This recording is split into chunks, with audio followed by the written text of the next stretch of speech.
bisa lagi melawan dia dengan power gua sekarang. Berarti ini saatnya gua harus menggunakan toksin andalan gua. Ini akan menjadi pertarungan yang sangat dahsyat.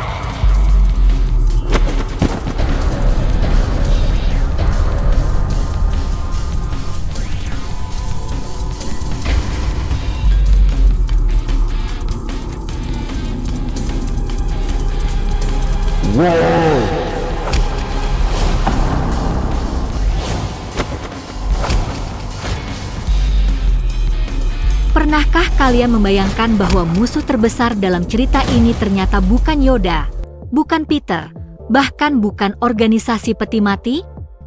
Bagaimana jika selama ini semua tokoh yang kita kenal hanyalah bidak dalam sebuah eksperimen yang jauh lebih besar? Dan bagaimana jika sosok bermata hitam yang muncul dari tabung rahasia laboratorium ternyata menyimpan rahasia yang bisa mengubah seluruh cerita terhubung? Kalau teori ini benar, maka part 13 bisa menjadi salah satu episode paling penting sejak awal serial dimulai. Sebelum masuk ke prediksi part berikutnya, mari kita rangkum terlebih dahulu kejadian besar di part 12. Di akhir pertempuran laboratorium Lembak Sur, keadaan benar-benar berubah menjadi kacau. Epin semakin kehilangan kendali terhadap mata hitam miliknya. Kekuatan yang selama ini hanya muncul sesekali kini mulai aktif secara terus-menerus. Di saat yang sama, Yoda akhirnya menyadari bahwa mata hitam bukan sekadar kemampuan tempur biasa. Kekuatan itu memiliki sesuatu yang hidup di dalamnya. Sementara itu Baron, Nico, dan Kijong akhirnya berkumpul kembali setelah sekian lama. Kijong mengungkap banyak rahasia tentang organisasi peti mati. Mulai dari eksperimen manusia, sistem sensor mematikan, hingga keterlibatan Jack yang ternyata selama ini diam-diam membantu beberapa orang dari balik layar. Namun kejutan terbesar muncul ketika proyek rahasia organisasi mulai aktif. Sebuah tabung raksasa yang selama ini disembunyikan jauh di bawah laboratorium akhirnya terbuka. Dan dari dalamnya muncul sosok misterius yang memiliki aura mengerikan. Bahkan aura itu membuat para petinggi organisasi sendiri terlihat gugup. Sampai disinilah kemungkinan part 13 akan dimulai. Suasana laboratorium berubah menjadi sangat mencekam. Tidak ada lagi suara pertempuran. Tidak ada lagi suara teriakan. Yang terdengar hanyalah suara mesin tua yang masih bekerja dari balik dinding laboratorium. Lampu merah darurat berkedip perlahan. Bayangan panjang terlihat di setiap lorong. Dan sosok misterius yang keluar dari tabung itu berdiri diam tanpa mengucapkan satu kata pun. Hal yang paling aneh adalah reaksi Yoda. Untuk pertama kalinya sejak kemunculannya, Yoda terlihat benar-benar berhati-hati. Dia tidak langsung menyerang. Dia juga tidak berbicara. Seolah-olah dia mengenali siapa sosok itu. Jack yang melihat keadaan tersebut mulai menyadari sesuatu. Kemungkinan besar proyek itu bukan eksperimen yang gagal. Sebaliknya, eksperimen itu mungkin berhasil. Terlalu berhasil. Dan itulah alasan mengapa sosok tersebut selama ini disegel jauh di bawah laboratorium. Di sisi lain, Epin mulai mengalami sesuatu yang aneh. Saat menatap sosok misterius itu, potongan-potongan ingatan yang bukan miliknya mulai muncul di dalam pikirannya. Dia melihat laboratorium tua. Dia melihat anak-anak yang sedang diuji coba. Dia melihat simbol peti mati yang berbeda dari sekarang. Dan yang paling mengejutkan, dia melihat seorang anak kecil dengan mata hitam. Anak itu terlihat sangat mirip dengannya. Namun usianya berbeda. Periode waktunya juga berbeda. Muncul pertanyaan besar. Siapa sebenarnya anak itu? Apakah itu pengguna mata hitam pertama? Atau justru asal-usul sebenarnya dari kekuatan yang dimiliki Epin? Sementara Epin berusaha memahami penglihatan tersebut, Arto dan Boris mulai menjelajahi bagian terdalam laboratorium. Disinilah nuansa misteri kemungkinan akan semakin kuat. Mereka menemukan lorong rahasia yang tidak tercatat dalam peta bangunan. Lorong itu dipenuhi pintu-pintu besi tua. Sebagian sudah berkarat.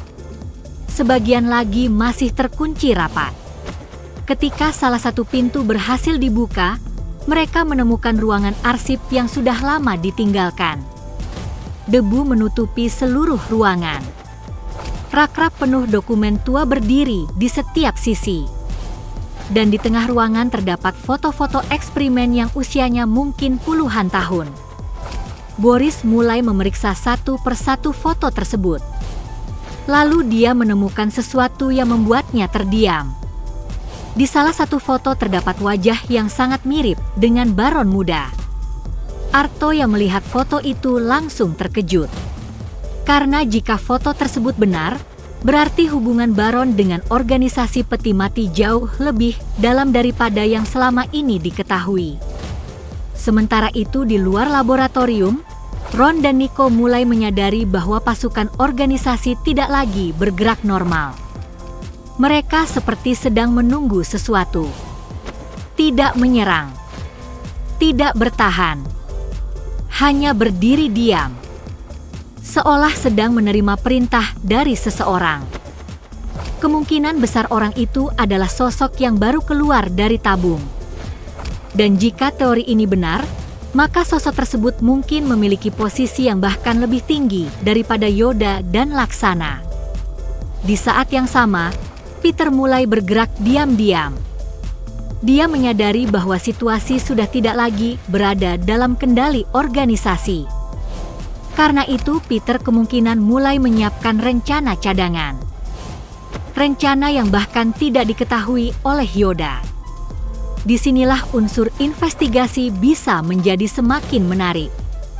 Karena perlahan terungkap bahwa organisasi peti mati ternyata tidak sesederhana yang dibayangkan.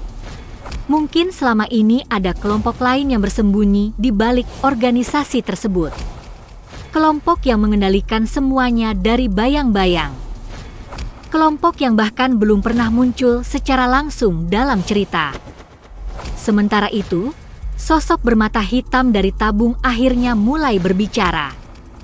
Namun bukan kepada Yoda. Bukan kepada Jack. Dan bukan kepada Baron. Dia langsung memanggil nama Epin. Seluruh laboratorium langsung terdiam. Karena itu berarti dia memang mengenal Epin. Bahkan mungkin sudah menunggu kemunculannya sejak lama. Kemungkinan besar percakapan antara mereka akan menjadi kunci utama part 13. Karena dari situlah rahasia mata hitam perlahan mulai terbuka.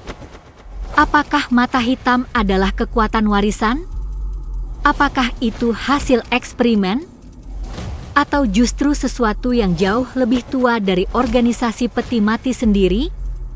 Di penghujung episode, suasana bisa berubah menjadi jauh lebih menegangkan.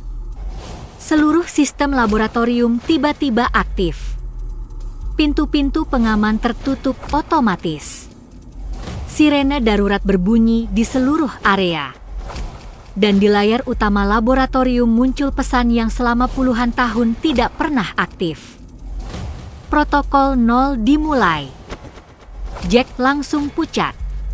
Yoda terlihat terkejut. Bahkan Baron pun mulai serius. Karena hanya sedikit orang yang mengetahui arti dari protokol tersebut. Dan menurut legenda organisasi peti mati, protokol 0 hanya akan aktif ketika eksperimen paling berbahaya akhirnya terbangun. Part 13 kemungkinan ditutup dengan adegan yang sangat menggantung. Sosok misterius itu menatap langsung ke arah Epin. Kemudian berkata dengan suara pelan namun jelas, akhirnya pewaris terakhir mata hitam telah datang. Dan tepat setelah kalimat itu selesai, seluruh laboratorium berguncang hebat seolah sesuatu yang jauh lebih besar sedang bangkit dari kedalaman bawah tanah Lembak Sur.